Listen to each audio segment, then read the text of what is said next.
Hi friends, welcome to my YouTube channel Banking Aspirant Telugu. I hope all are you doing good and preparing well for the upcoming exams. So today video is about IBPS PO Mains exam analysis. So ఈ ఎగ్జామ్లో question difficulty level ఎలా ఉండే, ఏ సెక్షన్స్లో ఎలాంటి types of questions వచ్చాయి అనేది ఈ వీడియోలో చూసేద్దాం. అండ్ ఆల్సో నా ఓవరాల్ అటెంప్ట్స్ ఏంటి, సెక్షన్ వైజ్ అటెంప్ట్స్ ఏంటి అనేది కూడా చూసేద్దాం. సో వీడియో స్కిప్ చేయకుండా లాస్ట్ వరకు చూడండి. So let's get start. So మనకు ఈసారి PO Mains అనేది 2 షిఫ్ట్స్లో జరిగింది. So first shift and second shift. So నా ఎగ్జామ్ వచ్చేసి సెకండ్ షిఫ్ట్లో ఉండే. సో ఇప్పుడు సెక్షన్ వైజ్గా ఏమేమి క్వశ్చన్స్ వచ్చాయి, నేను ఏ క్వశ్చన్స్ అటెంప్ట్ చేసా అనేది చూద్దాం. సో ఫస్ట్ మనం రీజనింగ్ నుంచి స్టార్ట్ చేస్తే, సో ఇక్కడ తెలుసు కదా 2 సెక్షన్స్ ఉంటాయి, 2 మార్క్స్వి 1 మార్క్వి. సో 2 మార్క్స్లో వచ్చిన questions machine input and output. So దీని ప్యాటర్న్ ఎలా ఉండే అంటే వర్డ్ అండ్ నంబర్ వచ్చింది. Word and number word and numbers వచ్చాయి, జంబ్లింగ్ వచ్చాయి, వర్డ్ అండ్ నెంబర్స్ వచ్చాయి. దానిపైన మషిన్ ఇన్పుట్ అవుట్పుట్ ఉండే. దానిలో మేబీ 5 క్వశ్చన్స్ ఉండే కావచ్చు. సో క్వశ్చన్స్ కూడా అందులో ఇట్లా డైరెక్ట్ ఏం లేకుండే, కొంచెం ట్రికీగా ఉండే క్వశ్చన్స్ కూడా, అంటే ఈజీగా చూసి కొంచెం టైం టేకింగే ఉండే క్వశ్చన్స్ అడగడం కూడా. సో ఆ ప్యాటర్న్, సో లెఫ్ట్ రైట్ ఒకసారి నంబర్ ఒకసారి వర్డ్ అలా ఇన్సర్ట్ అవుతూ ఆ ప్యాటర్న్ ఉండే.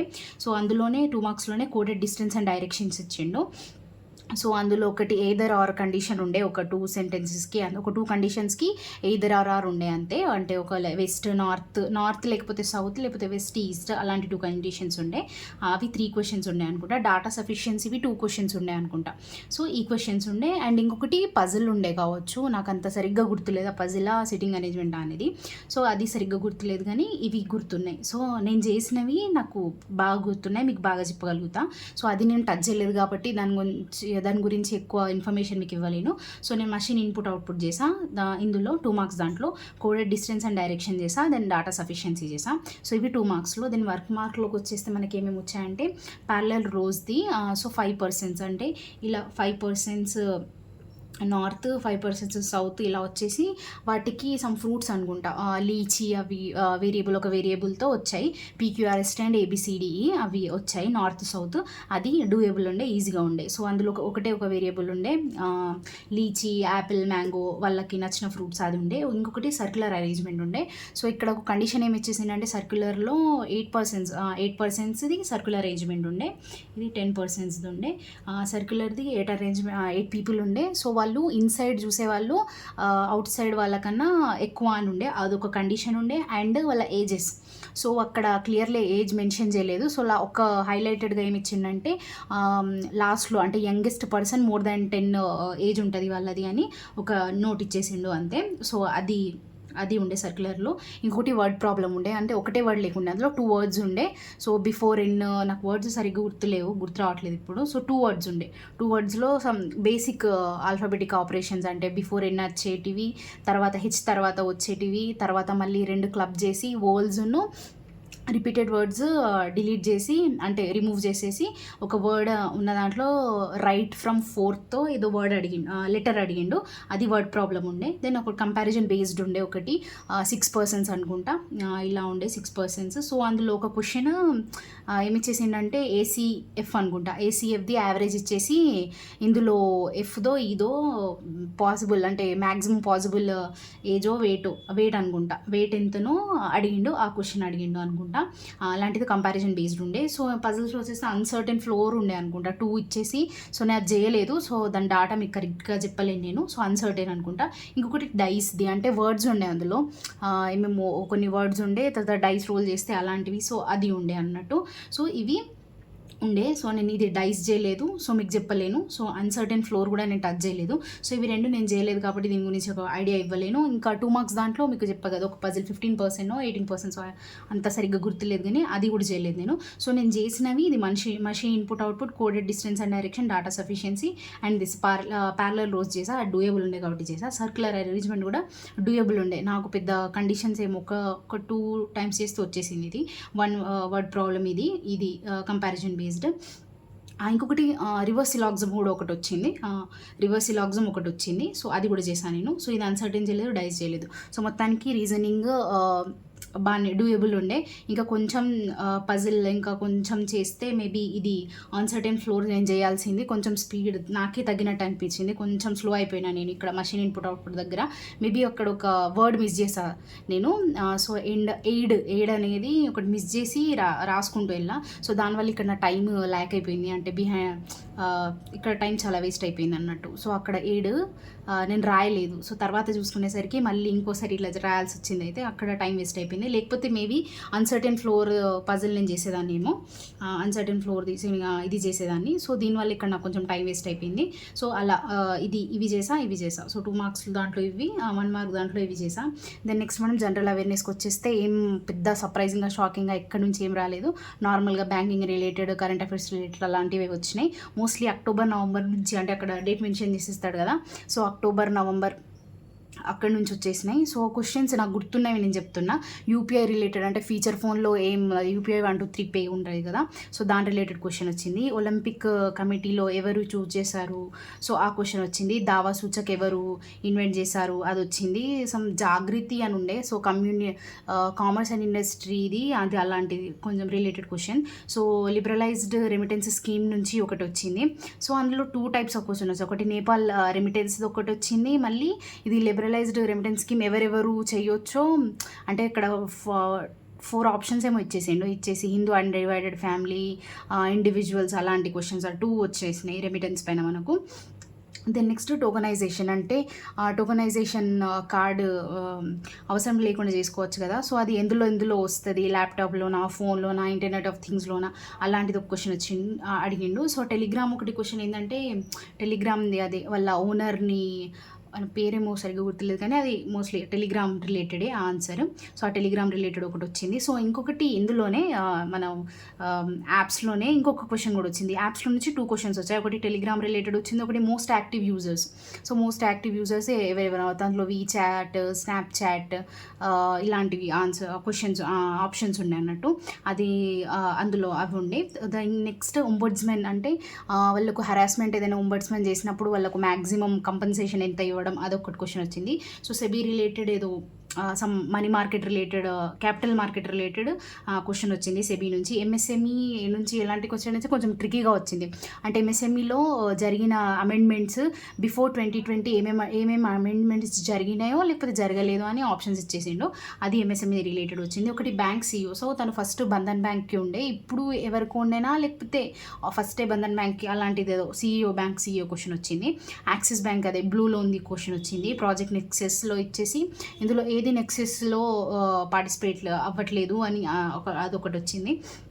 ఓషన్ రిలేటెడ్ ఒకటి వచ్చింది. El Nino some French Italian word లాగా ఉండే. సో అది ఎందులో ఇండియన్ ఓషన్ ఉండే, పసిఫిక్ ఓషన్ ఉండే, ఆ క్వశ్చన్ వచ్చింది. సో అగ్రికల్చర్ స్కీమ్, అంటే పిఎం నరేంద్ర మోడీ అగ్రికల్చర్ గురించి. సో దేనికి highest and second highest amount allot చేసారు, అది 1 2 3 4 ఆప్షన్స్ ఇచ్చేసి అలాంటిది ఒకటి. సో ఎల్ఐ స్టేక్ బ్యాంక్ ఆఫ్ మహారాష్ట్ర అనుకుంటా, ఆ క్వశ్చన్ ఒకటి వచ్చింది. సో మోస్ట్లీ నాకు ఈ క్వశ్చన్స్ గుర్తున్నాయి జనరల్ అవేర్నెస్లో. సో ఇవైతే గుర్తున్నాయి. ఇంకా మళ్ళీ ఇంకా ఉండొచ్చు కదా, కానీ అవి గుర్తులేవు. గుర్తున్నవి మీకు చెప్తున్నా. మీకు ఇంకేమైనా గుర్తుంటే మీరు కామెంట్లో చెప్పొచ్చు డెఫినెట్గా. సో దెన్ నెక్స్ట్ ఇక్కడ జనరల్ అవేర్నెస్ చూసుకుంటే సేమ్ ఇది మరీ ఈజీ అని మెయిన్స్ పేపర్ ఎలా ఈజీ రాదు కదా. సో అందులో జనరల్ అవేర్నెస్ అసలు ఈజీగా రాదు. సో మేబీ డిఫికల్ట్ కాదు కానీ మోడరేట్గానే వచ్చింది. అంటే చెయ్యొచ్చు, బాగానే అటెంప్ట్ చేయొచ్చు, ఎందుకంటే మరి డిఫికల్ట్ ఏం లేదు, డైరెక్ట్ క్వశ్చన్సే ఉండే కొన్ని. సో అది general awareness level. Then next ఇంగ్లీష్కి వచ్చేస్తే మీకు పర్సనల్గా ఎలా అనిపించిందో కానీ నాకు ఇంగ్లీష్ కొంచెం ఎందుకు కానీ చాలా టైం పట్టింది నాకు చదివి అర్థం చేసుకోవడానికి ఇంగ్లీష్. ఎందుకో ఈసారి అంటే మోస్ట్లీ కొంచెం ఒక 2 3 టైమ్స్ చదవగానే అర్థమవుతుంది, కానీ ఈసారి ఆ క్వశ్చన్స్ ఆన్సర్స్ అది ఇదా కాదా అని చాలా డౌట్ఫుల్గా ఉండే ఈసారి ఎందుకు. సో చూద్దాం ఇంగ్లీష్లో ఎలా ఉండేనో. సో 2 మార్క్స్ ఇందులో కూడా. సో 2 మార్క్స్ 5 క్వశ్చన్స్ ఉండే అనుకుంటా. అందులో మ్యాచ్ ద కాలమ్, అంటే అందులో మ్యాచ్ ద కాలమ్ కూడా కొంచెం డిఫరెంట్గా ఇచ్చేసిండు. బ్లాంక్ ఇచ్చేసి మళ్ళీ నెక్స్ట్లో ఇచ్చేసి అలా కొంచెం చదవడానికి కనెక్ట్ చేయడానికి కొంచెం టైం పట్టేలా ఉండే. సో మ్యాచ్ ద కాలమ్ అవి. ఇంకా అందులో conversation. So mister M, mister O అనుకో, mister X. So basically 2 persons వాళ్ళు ఆర్గ్యూ చేస్తున్నారు అన్నట్టు. సో వాళ్ళ వెన్యూ చేంజ్ అయింది, ఎందుకు ఇలా చేశారు, ఇలా చేయొద్దు, నేను రాను, అది ఆ కన్వర్జేషన్ బేస్లో వాళ్ళ టోన్ ఏంటి అని అలాంటి క్వశ్చన్స్ అడిగాడు. సో అవి 2 మార్క్స్వి. దెన్ నెక్స్ట్ 1 మార్క్ వచ్చేస్తే రీడింగ్ కాంప్రిహెన్షన్లో 2 వచ్చాయి అనుకుంటా రీడింగ్ కాంప్రిహెన్షన్. సో ఒకటి ఏమో 2 కంట్రీస్, అంటే ఒక 2 కంట్రీస్ నేమ్స్, అవి కొంచెం డిఫికల్ట్గా నేమ్స్ నాకు సరిగ్గా గుర్తు కూడా లేవు అవి. సో వాళ్ళ బేసికలీ వాళ్ళ ఈ 2 కంట్రీస్ మధ్య ఎకనామిక్స్ డిఫరెన్సెస్ గురించి చెప్పాడు. అంటే అక్కడ బ్యాంక్లో ఇంట్రెస్ట్ ఎంత ఉంటుంది, ఇక్కడ బ్యాంక్లో ఇంట్రెస్ట్ ఇలా ఉంటుంది, వాళ్ళు అక్కడ మ్యూచువల్ ఫండ్స్లో ఎంత పర్సెంటేజ్ ఉన్నారు, వీళ్ళు ఇక్కడ చాలా ల్యాక్ బిహైండ్ అవుతున్నారు, అలాంటివి. దానిపైన ఒకటి ఆర్సీ ఉండే. దెన్ నెక్స్ట్ ఇంకొకటి వర్క్ లైఫ్ బ్యాలెన్స్. దీన్ని వర్క్ లైఫ్ బ్యాలెన్స్ అనొద్దు కానీ మోస్ట్లీ అంటే ఎప్పుడు పని చేయాలి అలాంటి వాటిలో వెళ్ళిపోతున్నారు అందరూ. కానీ అది కూడా ఒక స్ట్రెస్, అంటే ప్రొడక్టివిటీ స్ట్రెస్, దాని గురించి ఇంకొకటి ఉండే. అంటే వర్క్ లైఫ్ బ్యాలెన్స్ కాకుండా అదే పాండమిక్లో ప్రెషర్ ఎలా ఉండే, వర్క్ చేయాలి, ఊరికే ఉండొద్దు, నెగిటివ్ థాట్స్ వస్తాయి ఊరికే ఉంటే, ఇలాగైనా పని చేయాలి, అలాంటి దానిపైన ఇంకొక ఆర్సీ వచ్చింది. ఇంకా వర్డ్ యూసేజ్ వచ్చినాయి, క్లెమెంట్ అని, స్పేర్ అని, అవి వర్డ్ యూసేజ్ వచ్చినాయి. సో పారాజంబుల్ కూడా వచ్చింది. పారాజంబుల్ నేను అటెంప్ట్ చేయలేదు. సో మిస్టేక్ ఎక్కడ అయిందంటే, నేను ఇది 2 కంట్రీస్ దీంట్లో అటెంప్ట్ చేస్తూ అది చదివి అర్థం చేసుకోవడానికి చాలా టైం పట్టింది. సో నా పారాజంబుల్ అది ఈజీ ఉండే, నేను తర్వాత చేద్దామని ఉన్నా, కాకపోతే అది చూసేసరికి టైం అయిపోయింది. సో పారాజంబుల్ చేయలేదు నేను. సో పారాజంబుల్ చేసి ఉండాల్సిందే, నా మిస్టేక్ ఇది నా ఇక్కడ. సో పారాజంబుల్ ఈజీగా ఉండే, మరి అంత టఫ్ ఏం లేకుండే. నేను చదివిన తర్వాత చేద్దామని చూసా కానీ మర్చిపోయినా. సో పారాజంబుల్ కూడా వచ్చింది. సో పారాజంబుల్ బేసిక్లీ ఏదో కన్వర్జేషన్ ఉండే.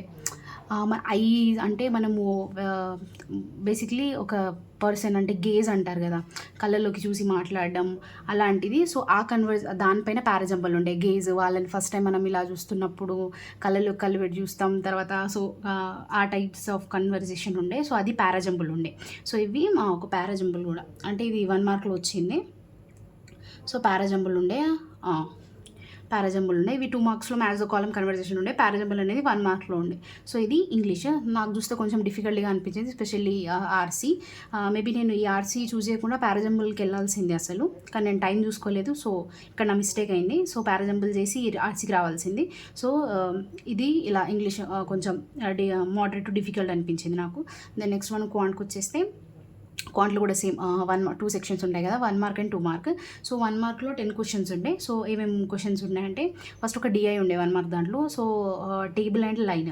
సో టేబుల్ లైన్లో ఏముండేనంటే డేటా ABCDని వచ్చేసి ప్రాఫిట్ పర్సెంటేజ్ అయితే డిస్కౌంట్ పర్సెంటేజ్ ఉండే. దెన్ నెక్స్ట్ టేబుల్లో వచ్చేసి వాళ్ళ కాస్ట్ ప్రైస్ ఉండే. సో బేసికలీ MP తీసేసి, సో SP MP దీనిపైన క్వశ్చన్స్ ఉండే. సో డూయబుల్ ఉండే, ఈజీగా ఉండే కూడా ఇది. సో ఇది ఈజీ ఉండే. దెన్ నెక్స్ట్ 1 మార్క్లోనే నంబర్ సిరీస్ ఒక క్వశ్చన్ ఉండే. ఒకటి ఈజీగా, ప్యాటర్న్ కూడా ఈజీగా, అంటే AB వాల్యూస్ ఉండే. సో ఆ వాల్యూస్ తీసి చేయడం, అది ఆ క్వశ్చన్ ఉండే. ఒక తర్వాత క్వాడ్రాటిక్ ఈక్వేషన్ ఉండే. సో కోషంట్, రిమైండర్, అది ఆ క్వాడ్రాటిక్ ఈక్వేషన్ ఉండే. సో ఇంకా 2 క్వశ్చన్స్ పార్ట్నర్షిప్ ఉండే, ఒకటి సింపుల్ ఇంట్రెస్ట్ క్వశ్చన్ ఉండే. సో ఇవి ఏం డైరెక్ట్గా లేకుండే, వాళ్ళు ఇచ్చేసి వేరియబుల్స్ ఉండే. పార్ట్నర్షిప్లో అయినా, పార్ట్నర్షిప్ ఆన్సర్లో కూడా వేరియబుల్స్ ఉండే, సింపుల్ ఇంట్రెస్ట్లో కూడా అలానే ఉండే. సో ఇవి 1 మార్క్ క్వశ్చన్స్ ఇందులో ఇలా ఉండే. సో దాన్ని మనం 2 మార్క్స్ క్వశ్చన్కి వచ్చేస్తే, డేటా సఫిషియెంట్లో క్వశ్చన్ గుర్తుంది, ఏజెస్ పైన ఒక క్వశ్చన్ వచ్చింది. డేటా సఫిషియన్స్లో 3 స్టేట్మెంట్స్ ఇచ్చేసిండు. ఇక్కడ మనకు రీజనింగ్లో కూడా డేటా సఫిషియన్లో 3 స్టేట్మెంట్స్ ఇచ్చేసిండు, ఇక్కడ కూడా 3 స్టేట్మెంట్స్ ఉన్నాయి. సో ఇందులో 2 మార్క్స్లో వచ్చేస్తే 2 కేస్లెట్స్ ఉండే. 2 కేస్లెట్స్లో నాకు ఒక కేస్లెట్ గుర్తుంది, హ్యాట్స్ అండ్ క్యాప్స్. ABCని వచ్చేసి వాళ్ళ హ్యాట్స్ వీళ్ళు ఇన్ని సోల్డ్ చేస్తున్నారు, క్యాప్స్ ఇన్ని సోల్డ్ చేస్తున్నారు అని ఉండే. ఇంకొకటి కూడా సేమ్ ABC వాళ్ళు ఏదో సెల్ చేస్తున్నారే అనేదే ఉండే, కానీ నాకు కరెక్ట్గా ఎగ్జాక్ట్గా గుర్తులేదు. సో డిఐలో కూడా 2 DIs వచ్చినాయి. ఒకటి మిల్క్ అండ్ వాటర్ వచ్చింది, PQR చిన్నది, అది గుర్తుంది. ఇంకొకటి మేబీ ఒకటి పై వచ్చి, దెన్ నెక్స్ట్ లైన్ వచ్చిందో మరి అంత కూడా పై గుర్తుంది నాకు, కింద ఉండే. సో ఆ పై గుర్తుంది.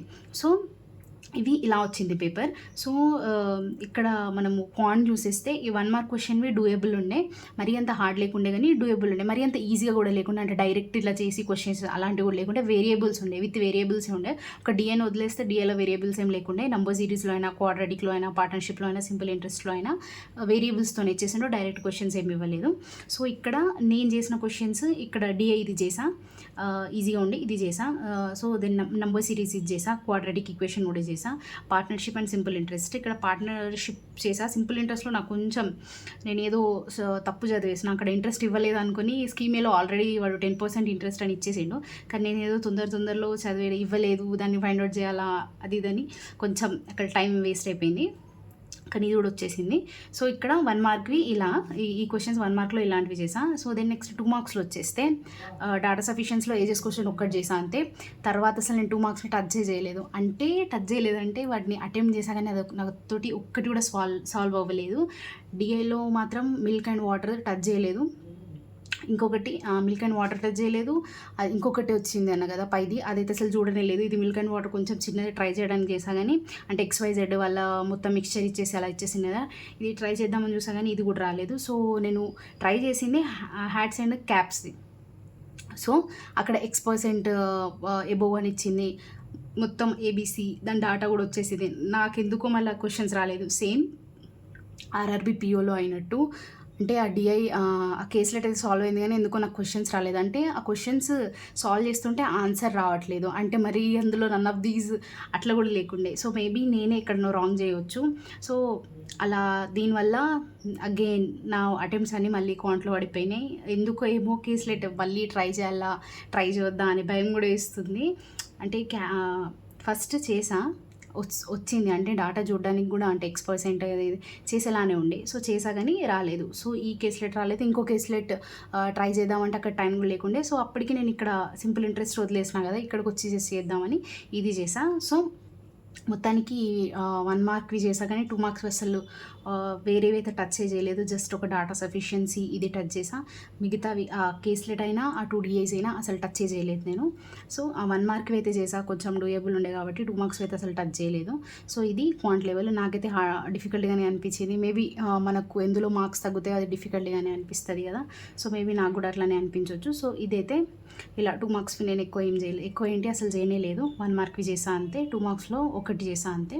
సో దెన్ ఇది objective type. So reasoning, general awareness, English, quant, ఇది ఈ లెవెల్. సో మోస్ట్లీ మోడరేట్ టు డిఫికల్ట్గానే ఉండే అన్ని. ఒక రీజనింగ్ డూయబుల్ ఉన్నాయి, జనరల్ అవేర్నెస్ కూడా. నాకెందుకు ఇంగ్లీష్ అండ్ క్వాంట్ కొంచెం డిఫికల్ట్గా అనిపించినాయి. ఇది నా ఒపీనియన్. మేబీ నా ప్రాక్టీస్ కొంచెం తగ్గినట్టు ఉంది. రెండింటి దాంట్లో అటెంప్ట్స్ కూడా ఎక్కువ లేవు. సో నాకు కన్ఫ్యూజన్ కూడా అంతే ఉండే ఈ 2 సెక్షన్స్లో. సో అలా అయింది ఆబ్జెక్టివ్ పేపర్. దెన్ నెక్స్ట్ మనము డిస్క్రిప్టివ్కి వచ్చేద్దాం. ఇక్కడ డిస్క్రిప్టివ్ కూడా ఉంటుంది కాబట్టి. సో లెటర్ 3 లెటర్స్ వస్తాయి కదా. సో ఒకటి పోలీస్ కమిషనర్కి ఉండే, ఇంకొకటి ఈవెంట్ మేనేజర్కి ఉండే, ఇంకొకటి నాకు గుర్తు రావట్లేదు. సో ఇవి రెండు ఉండే. సో నేను రాసింది పోలీస్ కమిషనర్కి. సో అదే ఏరియాలో నాన్ సెన్స్ క్రియేట్ చేస్తున్నారు అలాంటిది కంప్లైంట్ చేయాలని. సో అది ఆ పోలీస్ కమిషనర్కి. ఎస్ఏలో నాకు అసలు ఇంకో 2 టాపిక్స్ చూడడానికి ట్రైమే లేకుండా, ఇక్కడ చూసా కానీ థర్డ్ది గుర్తు రాలేదు నాకు. సో ఎస్ఏలో అయితే ఫార్మర్స్, అంటే క్లైమేట్ సమ్ ఇష్యూస్ గురించి, ఫార్మర్స్వి వాళ్ళ ఫ్యామిలీ మీద ఎఫెక్ట్ అవుతుంది, దాని మీద ఎస్సే ఉండే. సో ఇది నాకు గుర్తుంది. నేను ఎందుకంటే దీని మీద ఎస్సే కూడా రాసా. సో ఇది ఒక్కటే గుర్తుంది నాకు, మిగతా 2 ఏమున్నాయో కూడా గుర్తులేదు. సో చూడలేదు నేను. సో ఈ ఫార్మర్స్ పైన ఇది రాసా ఎస్సే అనేది, పోలీస్ కమిషనర్ పైన లెటర్ రాసా. సో ఇది ఓవరాల్గా మరి ఎక్స్పర్ట్గా అంతా రాలేదు. లెటర్ మేబీ సేమ్ అవి ఫిక్స్డ్ ఉంటాయి కాబట్టి అది బాగా రాసా. ఎస్సే మేము ఒక మరీ అంత పర్ఫెక్ట్గా రాయలేదు, మరీ అంత అలా రాయలేదు, నార్మల్గా రాసా ఎస్సే కూడా. సో ఇది నా ఓవరాల్ పేపర్ ఎక్స్పీరియన్స్ అనుకోవచ్చు. సో మరీ ఎక్సలెంట్ వెళ్ళిందా అంటే అలా ఏం లేదు, యావరేజ్ వెళ్ళిందా అంటే అన్ని సెక్షన్స్ ఓకే. మేబీ క్వాంట్ నుంచి మేబీ చేస్తున్న మిస్టేక్సే నేను ఎక్కువ చేస్తున్నాను నాకు అనిపిస్తుంది. మేబీ కేసులెట్ ఒక 2-3 మినిట్స్ అయిన తర్వాత వదిలేస్తే వేరే దానికి వెళ్ళినా బాగుండు నేను. కానీ చాలా డిసప్పాయింటెడ్ అసలు కేసులెట్తోని. ఆల్రెడీ ఒకసారి జరిగింది కాబట్టి మేబీ నేనే రెక్టిఫై చేసుకొని వేరే క్వశ్చన్స్ అటెంప్ట్ చేస్తే అయిపో, మళ్ళీ చేసిన తప్పే చేస్తూ ఉండడం కరెక్ట్ కాదు కదా. సో నెక్స్ట్ ఎగ్జామ్ నుంచి గుర్తుపెట్టుకోవాలి నేను ఇది. సో ఇవి పేపర్ ఎక్స్పీరియన్స్. సో ఇప్పుడు ఫైనల్ మన అటెంప్ట్స్ చూసేద్దాం. సో ఫస్ట్ రీజనింగ్లో 2 మార్క్స్ ఉంటాయి కదా. 2 మార్క్స్వి 9 చేశాను నేను. 1 మార్క్వి 14 చేసా. 2 మార్క్స్వి 9 చేసా, 1 మార్క్స్వి 14 చేసా. దెన్ నెక్స్ట్ జిఏలో 16. సో అసలు గెస్ వర్క్ ఏం చేయలేదు, వచ్చినాయి పెట్టేసిన, మళ్ళీ అనవసరంగా ఎందుకు పెట్టడం. ఎందుకంటే నార్మలైజేషన్ ఉంది కాబట్టి మీరు చూస్తున్నారు అక్యురసీ ఎంత ఇంపార్టెంటో. మళ్ళీ ఒక 2-3 మార్క్స్ అటెంప్ట్స్ పెట్టడం కోసం ఎందుకు అక్యురసీని నాశనం చేసుకోవాలనేసి నార్మల్గా నాకు వచ్చేసినాయి పెట్టా, గెస్ వర్క్ ఏం చేయలేదు. సో తర్వాత ఇంగ్లీష్కి వచ్చేస్తే ఇంగ్లీష్లో 2 మార్క్స్వి 5 అటెంప్ట్ చేసా. 1 మార్క్వి 14 అటెంప్ట్ చేసా. 1 మార్క్వి 14 అటెంప్ట్ చేసా. దెన్ నెక్స్ట్ క్వాంట్కి వచ్చేస్తే క్వాంట్లో 1 మార్క్వి 10 అటెంప్ట్ చేసా. 2 మార్క్స్వి ఓన్లీ 1 మీకు చెప్పా కదా. జస్ట్ అది 1 కూడా ఎక్కడ చేసా అంటే ఆ డాటా సఫిషియన్సీ ఏజెస్ది కొంచెం డూయబుల్ అనిపించింది, అందుకే కొంచెం షోర్గా ఉండే, సో అది సెలెక్ట్ చేసుకొని అది చేసా. ఈ కేస్లెట్ రాలేదు, నాకు డిఐ రాలేదు, 2 మార్క్స్ దాంట్లో అసలు ఏం రాలేదు. అదొకటి ముందు నంబర్ సిరీస్ అది బేస్డ్ క్వశ్చన్ ఉండే, సో 15, సో నాకు అక్కడ 2x 2y ఆన్సర్స్ కూడా వచ్చేసినాయి, సో జెడ్ కూడా వచ్చింది, కానీ ఎందుకో మరి అది కూడా నాతో సాల్వ్ అవ్వలేదు. సో అది కూడా సాల్వ్ అవ్వలేదు నాతో. సో మొత్తానికి క్వాంట్ హారబుల్ ఎక్స్పీరియన్స్ అనుకోవచ్చు ఈరోజు. మరీ ఎక్స్పెక్టేషన్స్ కాదు, మరి నార్మల్గా కూడా చేయలేదు నేను, జస్ట్ 1 మార్క్వి చేసా అంతే. మరి కొంచెమైనా క్వాంట్లో ఒక 2 మార్క్స్వి ఒక 2-3 అయినా అటెంప్ట్ చేసి ఉండాల్సింది, కానీ చేయలేదు. ఇక అయిపోయింది కదా ఎగ్జామ్, అయిపోయినాక అనుకుంటే ఏం రాదు. సో అలా నా ఎగ్జామ్ అయిపోయింది. సో మొత్తానికి ఇవి నా అటెంప్ట్స్. సో రీజనింగ్లో 2 మార్క్స్వి 9 చేసా, 1 మార్క్వి 14, జిఏలో 16, ఇంగ్లీష్లో 2 మార్క్స్వి 5, 1 మార్క్స్వి 14, క్వాంట్లో 1 మార్క్స్వి 10, 2 మార్క్స్వి ఒక 1 చేసా అంతే. సో ఇవి నా అటెంప్ట్స్ సెక్షన్ వైజ్. ఇంకా మార్క్స్ అంటారా, అవి ఇంకా మనకు రిజల్ట్ వచ్చాకనే తెలుస్తుంది, ఎందుకంటే ఎగ్జాక్ట్ మార్క్స్ కూడా రావు కదా ఈసారి, నార్మలైజేషన్ అయ్యి మార్క్స్ ఎలా వస్తాయో కూడా తెలియదు. సో ఇది నా ఓవరాల్ ఎక్స్పీరియన్స్ పేపర్. మొత్తానికి చూసుకుంటే నాకు పేపర్ మాత్రం మోడరేట్ టు డిఫికల్ట్ అనిపించింది. మీకు ఎలా అనిపించిందో మీరు డెఫినెట్గా కామెంట్ చేయండి. నా ఓవరాల్ అటెంప్ట్స్ వచ్చేసి 69. సో సెగ్రిగేట్ చేయకుండా, అంటే 2 మార్క్స్ విని 1 మార్క్స్ ఇవి అలాంటి ఏం చేయకుండా 69 నా అటెంప్ట్స్. ఇక అంటే డిస్క్రిప్టివ్ని వదిలేసి 69 అటెంప్ట్స్ నావి, అంటే ఇక్కడ ఒక లెటర్ ఒకటి ఎస్ఏ ఒకటి అనుకోండి. సో ఈ 69 నా అటెంప్ట్స్. సో మీ ఎగ్జామ్ ఏ షిఫ్ట్లో ఉండే, అంటే ఫస్ట్ షిఫ్ట్లో ఉండేనా సెకండ్ షిఫ్ట్లో ఉండేనా, మీ ఓవరాల్ అటెంప్ట్స్ ఏంటి and me section wise attempts ఏంటి అనేవి మీరు డెఫినెట్గా కామెంట్ చేయండి. That's it for the video. ఈ వీడియో మీకు హెల్ప్ఫుల్గా అనిపించినట్లయితే మీరు డెఫినెట్గా లైక్ చేయండి. మీరు నాకు ఏమైనా సజెషన్స్ ఇవ్వాలనుకున్నా, మీకు ఏ టాపిక్ పైన వీడియో కావాలనుకున్నా, do let me know in the comment section and subscribe to my YouTube channel banking aspirant Telugu. I hope you love this video. See you in the next video. Bye bye.